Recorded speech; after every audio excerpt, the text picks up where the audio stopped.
সেটা হচ্ছে আমি মোটার আগে কতগুলি কথা বলি।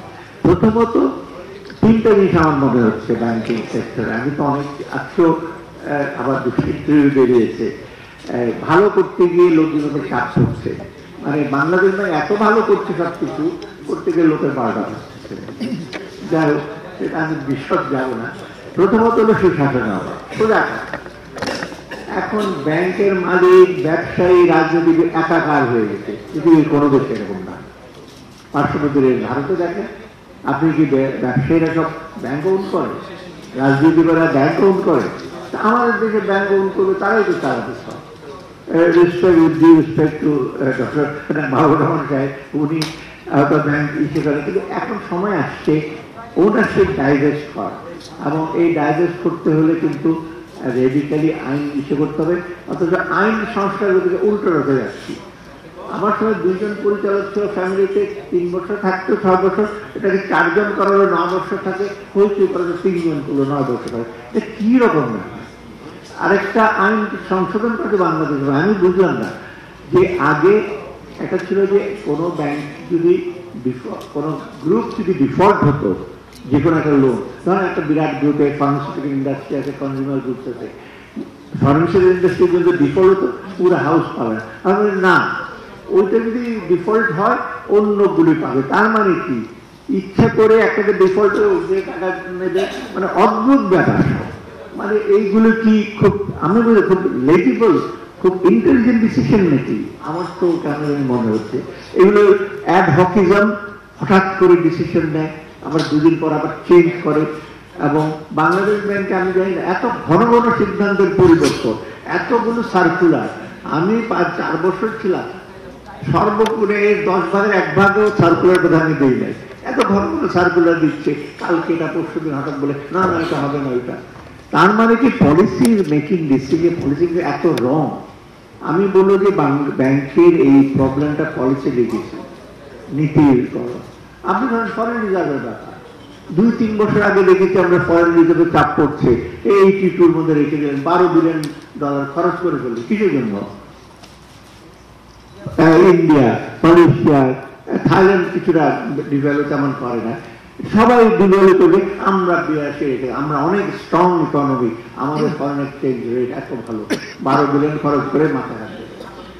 মানে আপনি যে অ্যাটলিস্ট এখন ক্রলিং পেক বলছেন, ক্লিপিং ডিপ্রিসিয়েশন, তখন ক্লিপ করতে দিলেন না কেন? হঠাৎ করে 1,27%, এখন 160, আবার 170 হবে, বাইরে তো 120। মানে এইগুলি যখন এসে চলে যায় আজকের বাইরে, যথাসময়ে ডিসিশন না নিলে এইরকমই হবে।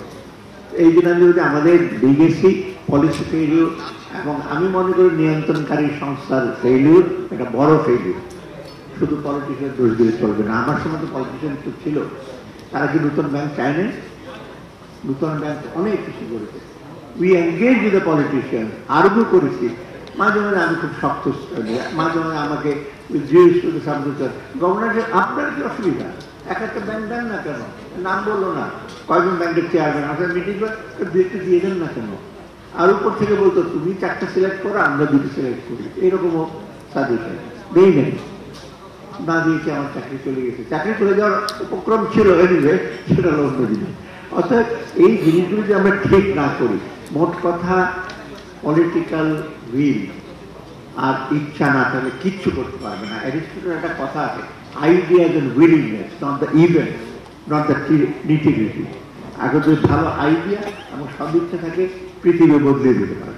সেটা কিন্তু অনেক আগে সক্রেটিস বা অ্যারিস্টটলের কথা বলে গেছে। এই আইডিয়াস গুলো তো আমরা সেগুলো আমার সদিচ্ছা। একটা এক্সাম্পল কতগুলো দেখি, এই যেমন পুনর্তফসিল, দিনের পর দিন 2% নিয়ে আসছেন আপনারা, কোনো মানে হয়? প্রথমবার আমার সময় ছিল 10% আউটস্ট্যান্ডিং এর দিতে হবে, দ্বিতীয়বার ইস্যু করলে 20%, তৃতীয়বার ইস্যু করলে 30%, লোকজন ভয় দিত, 2% গুলো 1 লক্ষ টাকা নিলে 2,000 টাকা দিয়ে পাচ্ছে, মহানন্দ 15 বছর। তারপর মাঝখানে একটা খুব ইনোভেটিভ আইডিয়া, কি 500 কোটি টাকার বেশি হলে পুনর্গঠন, পুনর্তফসিল কিন্তু বলে না, বুদ্ধিমান লোককে সেটেলমেন্ট, অবশ্য আমি বুদ্ধিমান লোকজনে আছি, তারা পুনর্তফসিল বলে না, কারণ রিশিডিউল একটা ডেফিনিশন আছে। পুনর্গঠন মানে 500 কোটি টাকার বাইরে পুনর্গঠন 2026 পর্যন্ত দিয়ে দিলেন, তা আমাকে একজন ইন্ডাস্ট্রিয়ালিস্ট, খুব ভদ্রলোক, কোনোদিন লোন নেন, আমাকে সাউদিন সাহেব আমার মনে হয় এই 500 কোটি টাকা বেশি নিয়ে বোধহয় এইটার মধ্যে গেলে ভালো হতো।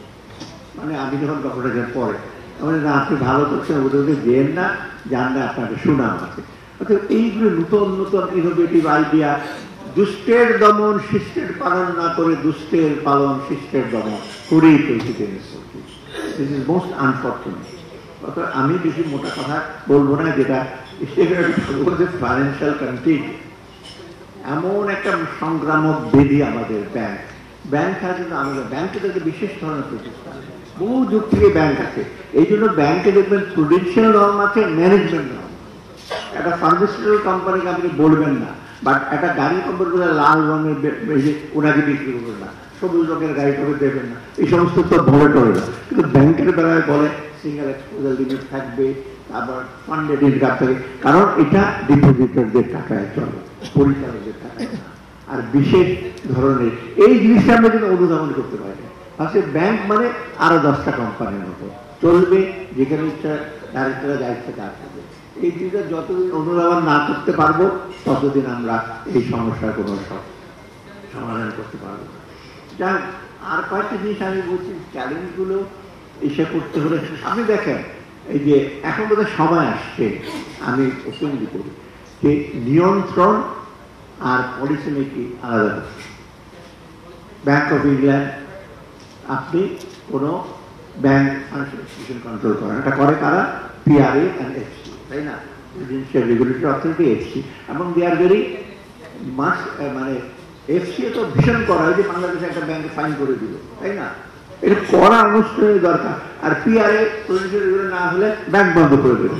আর বাংলাদেশ ব্যাংক শুনবে, বাংলাদেশ ব্যাংক একটা অনেকটা সমবায় সমিতির মতো হয়ে গেছে মনে হয়। বাংলাদেশ ব্যাংক ব্যবসায়ী bank due respect with bank director, অর্থাৎ যৌথভাবে বোধহয় তারা ডিসিশন নেয়, মানে তাদের চাপ আছে, যাই বলে ব্যবসায়ীদেরও চাপ আছে। অতএব বাংলাদেশ ব্যাংক নিয়ন্ত্রণকারী কর্তৃপক্ষ বলতে নিয়ন্ত্রণকারী কর্তৃপক্ষ হতে থাকে, ভেরি স্ট্রং স্ট্যান্ড নেবে, শক্ত হবে। এটা করেছি বিচারে নিজ আর রিয়েকশন করে লাভ না। হঠাৎ করে চিন্তা করলাম কে কি বললো, আবার করে ফেললাম, আবার আরেকজন বললো, এই যে অনবরত চলছে, এটা কিন্তু আমার মনে একটা মঙ্গলজনক না। এটা ঠিক যে আপনারা অনেকে আর্গু করছেন ফাইন্যান্স ডিভিশন বাদ দিয়ে দেন, এতে সলভ হবে না। আরে বাংলাদেশ ব্যাংকের যথেষ্ট অটোনমি আছে। মানে আমাকে ক্যাবিনেটে ডক্টর সাদাত আমাকে তাই বলতে খুব ভালো, আরে তুমি তো মহা শক্তিমান, আমাকে আপনি ক্যাবিনেট সেক্রেটারি, কারণ দূর মেয়ে ক্যাবিনেট সেক্রেটারি, একটা লাইন চেঞ্জ করতে প্রাইম মিনিস্টারকে দৌড়ে পড়া, আর তুমি আজকে এর মারো, কালকে ওরে মারো, ওই এমডিকে মারো, তুমি তো মহাশক্তিমান। আমি যে অটোনমিটা, অটোনমি আসলে সে আর্ন করতাম, অটোনমি এক্সারসাইজ করতাম, দিয়ে দিলাম অটোনমি, কিচ্ছু করে না, চেয়ারে বসে ঘোরেন, রাত 9টা পর্যন্ত অপেক্ষা করলেন কি আদেশ আসবে, তারপর সেটা শুরু করলেন। এগুলো আপনারা জানেন ডিটেইল, তাই না? যে বসে থাকি 9টার সময় কে কোনো অর্ডার দেবে, আমি তো 9টার সময় কোনোদিন বসে থাকি না, কে অর্ডার দেবে, কি দেবে। রাত্রেবেলা একবার কি একটু ডিব্যাকেল হলো, আমাকে ফাইন্যান্স মিনিস্টার সিঙ্গাপুর থেকে টেলিফোন, আরে কি হলো গভর্নর, এই কি হয়েছে। আমি স্যার রাত্রেবেলা কি করবো, আমি ফরেনের জন্য মার্কেটে দৌড়াবো নাকি, আমি দেখবো কালকে।